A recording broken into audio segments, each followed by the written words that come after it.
안녕하십니까. 암호화폐 정보를 전달해드리는 닥터 비트맨입니다.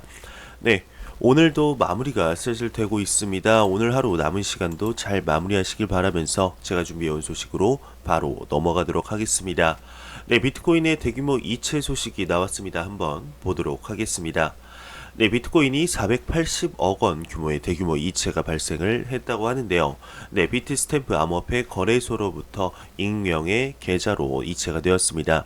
보통 거래소로 익명의 계좌로의 이체는 이제 중장기 홀딩을 위한 움직임으로 보고 있기 때문에 그리 나쁘지는 않은 소식인 것 같습니다. 네, 8,200달러대를 지금 횡보하는 비트코인 다음 저항선은 8,500달러라고 하는데요. 네, 비트코인 SV에 관한 소식도 같이 나오고 있습니다. 네, 암호화폐 대장주 비트코인이 8,200달러 선을 횡보하고 있습니다. 네, 전문가들은 기관 투자자 지표 등을 놓고 보면 가격 반등세가 나타날 가능성이 있다 진단을 했는데요. 네, 22일 오전 11시 기준 암호화폐 시황 분석 사이트 코인마켓캡에 따르게 되면 비트코인은 전날 동시 대비 0.34% 하락한 8,210달러였습니다. 네, 거래 금액은 158억 달러로 전날 152억 달러에서 소폭 늘어났는데요. 네, 투자 전문 사이트인 FX 스트레이트는 21일 비트코인 가격이 8,500달러에서 강력한 저항선을 형성한 상태다 분석을 했습니다. 네, 이날 암호화폐 전문 매체 코인데스크는 비트코인이 7,800달러 지지선을 웃돌면서 하락세가 상쇄된 것이라며 8,820달러를 넘길 경우 8월 29일 최저점이었던 9,320달러로 향하는 문이 열리게 된다고 보도를 했는데, 지금 데이터 분석사 수큐 트위터를 통해서 10월 시카고 상품 거래소 CM에 따르게 되면 기관 계정은 비트코인 롱 포지션 비율이 다시 증가했다 설명을 했습니다. 네, 비트코인 가격 흐름이 반등할 수 있다는 단서로 볼 수가 있다는 분석인데요.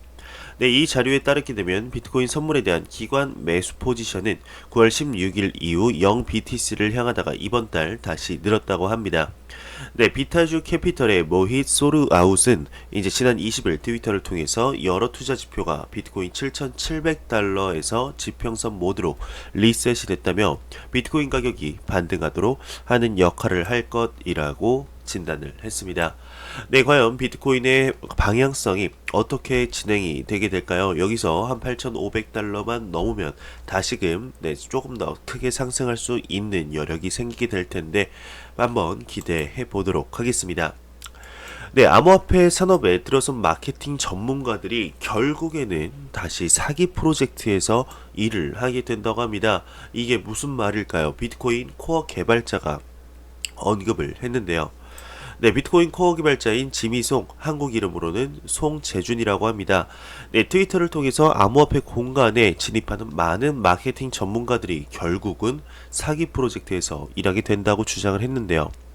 네, 그의 의견으로는 비트코인과 달리 소위 똥코인에서 암호화폐 프로젝트를 위한 전문가라고 주장하는 마케팅 전문가라는 사람들의 도움을 필요로 한다고 합니다.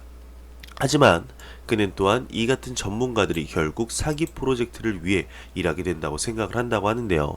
네, 또한 지미송은 그들의 존재를 정당하기 위해 필요한 정신적 체조가 그들을 뒤틀리게 하고 구원할 수 없을 정도로 타락시킨다 덧붙였습니다.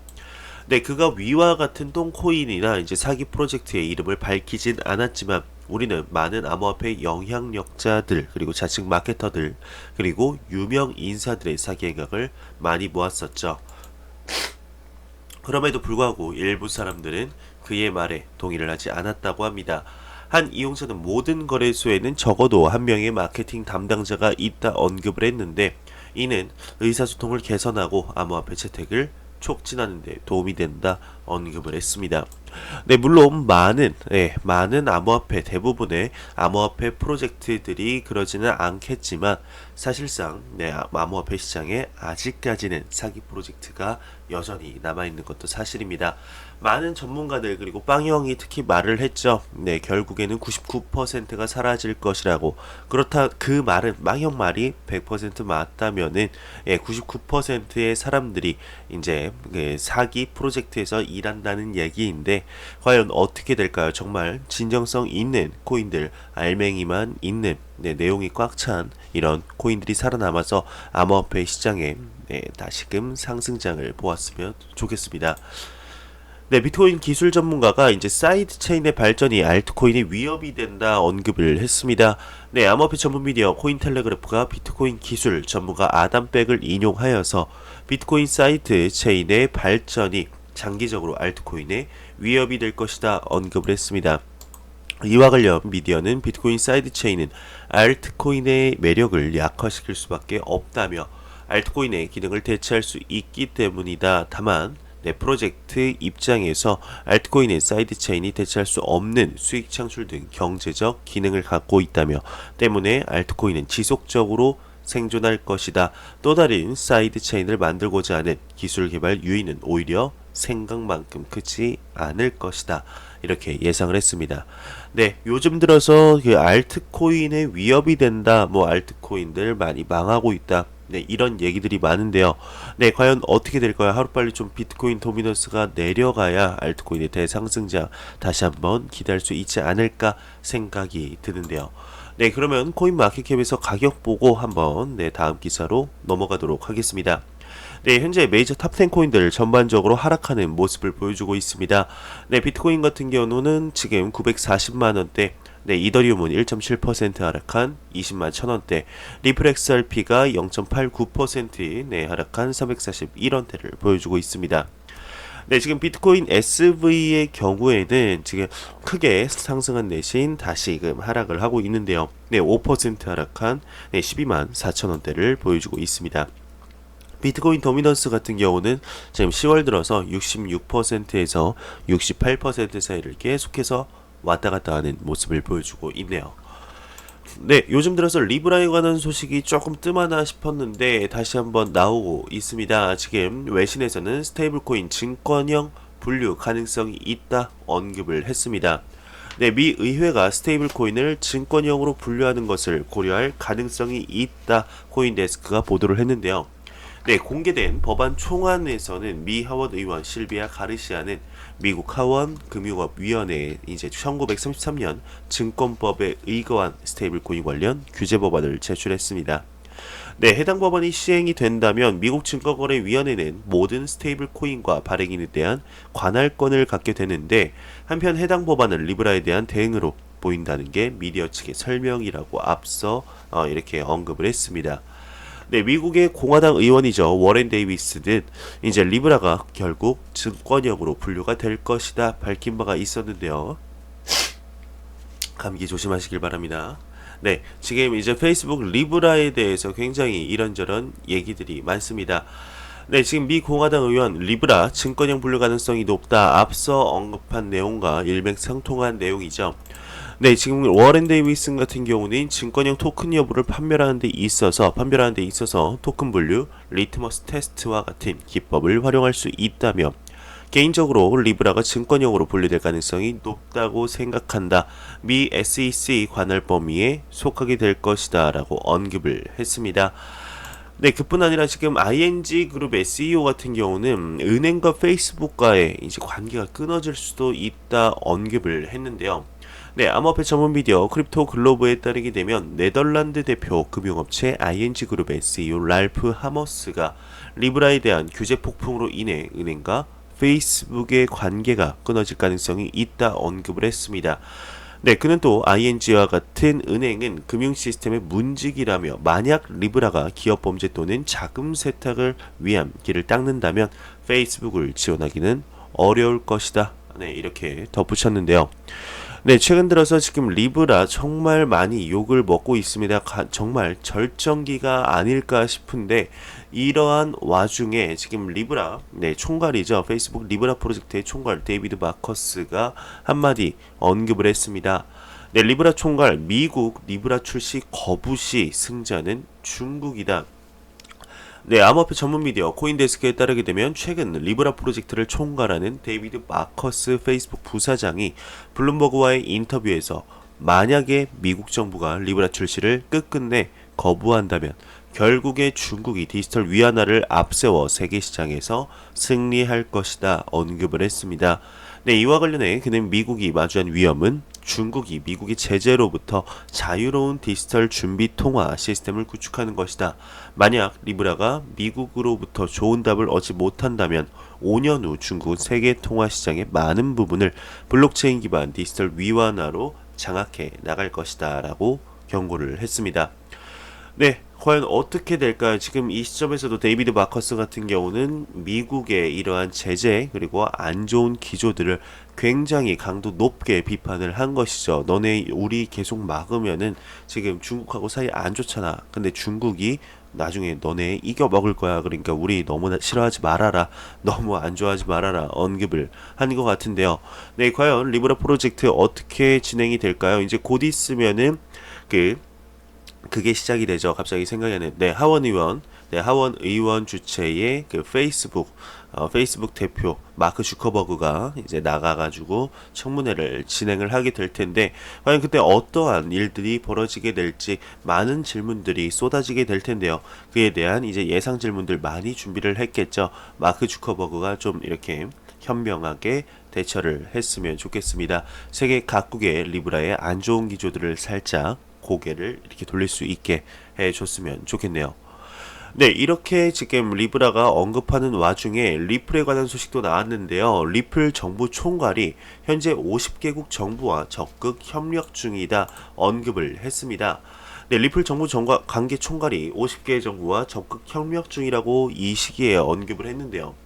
네, 암호화폐 전문 미디어 AMB 크립토에 따르게 되면 미셸 본드저 리플 정부 관계 총괄은 리플은 실제로 전 세계 50개 정부와 적극적으로 협력을 하고 있다. 네, AML, BSA, CFT 등의 요구사항을 준수하고 있다.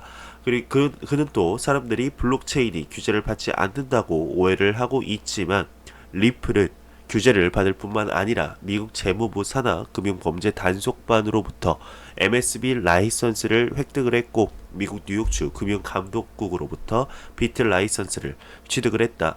또한 MSB 라이선스를 획득하고 핀센에 등록된 거래소와 제휴관계를 맺고 있다. 죄송합니다. 네, 오늘 감기가 너무 심하네요. 네, 아무튼 이렇게 리플 정보관계 총괄이 언급을 했는데요. 네, 최근 들어서 이제 리플이 계속해서 이렇게 우리는 정부와 친하다. 우리는 너네들과는 좀 다르다.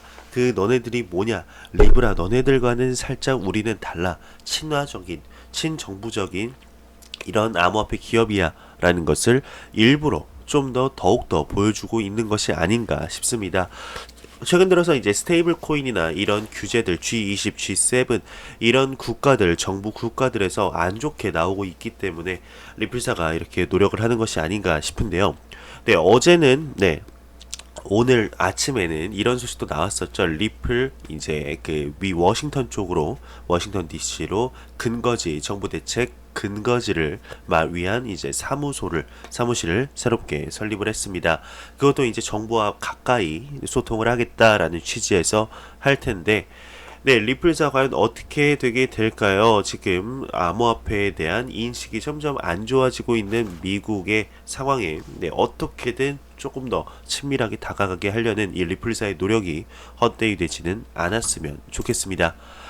네, 일본 3대 은행이 블록체인 무역 금융 테스트를 완료했다고 합니다. 일본에서 자산 규모 3위 은행인 미츠이 스미모토가 연내 R3의 무역 금융 블록체인 마르코폴로 가동을 준비하고 있다고 합니다. 네, 미츠이 스미모토 은행은 지난주 일본 종합무역회사 미쓰이 물산과 태국 석유화학기업 인도라마 벤처스, 태국 3대 은행 방콕 은행과 함께 진행한 국경 간 개념 증명 테스트가 성공적으로 완료됐다고 합니다. 네, 미츠이 스미모토는 올 초에도 관련 개념 증명 실험을 진행하면서 이번 3분기 마르코폴로의 상용화를 기대한다 밝힌 바 있는데요. 네, 마르코폴로의 경우 R3의 기업용 코르다 블록체인 기반 무역 금융 프로젝트로 이제 현대화가 필요한 금융 무역 솔루션을 투명을 더하고 비용과 시간의 효율을 높이는 것을 목표로 하고 있습니다. 지금 프로젝트에는 방콕은행, 미쓰이물산, SMBC, 그리고 뱅크 오브 아메리카, 그리고 마스터카드, 스탠다드, 차타드 등 대형 금융기관들이 참여를 하고 있죠. 네, 블록체인 플랫폼은 참여 기업들이 발주서, 송장, 운송 정보, 선적, 일정, 그리고 항만 정보를 업데이트하여서 정보를 효과적으로 조정할 수 있도록 지원한다고 하네요. 그리고 이로써 서류 작업을 기반으로 하는 비효율적인 무역금융 프로세스를 크게 개선할 것으로 기대를 모으고 있습니다. 네, 미 SEC가 법원에 텔레그램 소송 관련 문서 제출 기한 연기를 요청했습니다. 네, 미국 금융 전문 미디어 파이낸스 매그네이츠에 따르게 되면 미국 증권거래위원회가 최근 현지 법원에 텔레그램의 자체 발행 암호화폐 그램의 미등록 증권 판매 혐의 소송에 사용될 문서 제출 기한을 2일 연장해 달라고 신청을 했습니다. 네, 이와 관련해서 이제 SEC 측은 해당 안건을 위해 준비되고 있는 문서 중 4개의 논란의 여지가 남아있다며 문서 제출 기한을 기존 21일에서 23일까지로 연장하는 방안을 요청한다 밝혔는데요. 네, 앞서 미국 SEC는 텔레그램 그룹과 톤 발행사는 디지털 토큰 그램이 증권으로 분류됨에도 이제 판매 및 토큰 공개 절차를 당국에 등록하지 않았다며 텔레그램을 미등록 증권 판매 혐의로 현지 법원에 제소한 바가 있었습니다. 네, 오버스탁닷컴의 자회사가 블록체인 기반 솔루션 개발 업체에 투자를 했다고 하는데요. 네, 코인텔레그래프에 따르게 되면 미국 온라인 쇼핑몰 오버스탁닷컴의 블록체인 투자 자회사인 메디츠 벤처가 금융기관이 여러 시스템의 데이터를 동기화할 수 있는 블록체인 기반 솔루션을 개발하는 스타트업 피어 노바에 투자한 것으로 나타났습니다. 네, 이번 펀딩 라운드의 총 모금액은 7만 4천 달러에 달하는 것으로 알려졌는데, 네, 이와 관련해 오버스탁의 최고 경영자 조나단 존스는 피어노바는 신뢰 및 투명성 문제를 해결하고 고객이 필요한 자원을 효율적으로 사용할 수 있는 상품을 생산하고 있다 언급을 했네요. 네, 라투아니아 중앙은행이 STO 관련 지침을 공개했습니다. 암호화폐 전문 미디어 코인페이지에 따르게 되면 리투아니아 중앙은행이 증권형 토큰 공개 STO 관련 지침을 발표를 했습니다. 네, 해당 지침은 증권형 토큰의 분류 그리고 특정 사례 평가, 증권형 토큰 관련 문제에 대한 제한에 초점을 두고 있고 적용 가능한 법률 규정도 명확히 했다며 또한 STO를 통해 자금 조달을 진행하려는 기업들은 유럽 연합과 자금 조달과 관련된 국가 법률을 준수해야 한다 부연 설명했네요. 네, 이와 관련해 해당 은행은 최근 ICO에 대한 관심이 STO로 옮겨져 가고 있고 기업들은 은행 대출의 대안을 이러한 특별한 방식을 통해 자금을 조달하는 것에 관심이 있다고 합니다. 네, 해당 지침은 새로운 규정을 마련하는 것보다 STO에 대한 우리의 입장을 설명하기 위한 것이라고 설명을 했네요. 네, 2028년에 글로벌 에너지 블록체인 응용 시장이 77억 달러 규모로 성장을 할 예정이라고 합니다. 네, 암호화폐 전문 미디어 코인텔레그래프가 글로벌 시장 조사 기관이죠. 네비건 트리서치를 인용해서 글로벌 에너지 분야 블록체인 응용 시장이 2028년 77억 달러 규모로 성장할 것으로 전망을 했습니다. 네, 해당 기간 예상 연복합 성장률이 66.9%로 매우 높죠. 네, 지역별로 보면 아시아 지역 성장 잠재력이 부각이 되고 있는데요. 네, 10년 후 해당 분야 최대 비중을 차지할 것으로 관측을 하고 있습니다. 네, 한편 미디어는 블록체인이 에너지 분야 해결 방안으로 주목받으며 글로벌 기업 기술 활용이 빨라지고 있다 전했는데요. 네, 주요 기업으로는 호주 파워 레저가 정부 지원 하에 블록체인 기반 전력망 구축 연구를 진행하고 호주 최초 B2B 에너지 거래 네트워크를 구축한 바 있고 덴마크 MPAYG가 블록체인 기반 선물식 태양 에너지 공급 서비스를 지원하고 있다 언급을 했네요. 네, 제가 준비한 소식은 여기까지입니다. 네, 마지막으로 코인마켓캡에서 가격 보고 마무리하도록 하겠습니다. 리플 XRP 기준 341원인데요. F5번 눌러보겠습니다. 네, 342.37원으로 소폭 상승했습니다. 이 소폭 상승이 정말 대상승장으로 가는 발판이 되기를 진심으로 바라봅니다. 네, 제가 준비한 소식은 여기까지입니다. 영상이 도움이 되셨다면 구독과 좋아요 그리고 광고 한 편만 처음부터 끝까지 시청해 주시기 바랍니다. 이 채널은 오직 광고 수익으로 운영이 되게 됩니다. 항상 영상 시청해 주시는 시청자분들, 구독자분들 너무나 감사합니다. 저는 다음 영상으로 찾아뵙도록 하겠습니다. 지금까지 닥터 비트맨이었습니다. 감사합니다.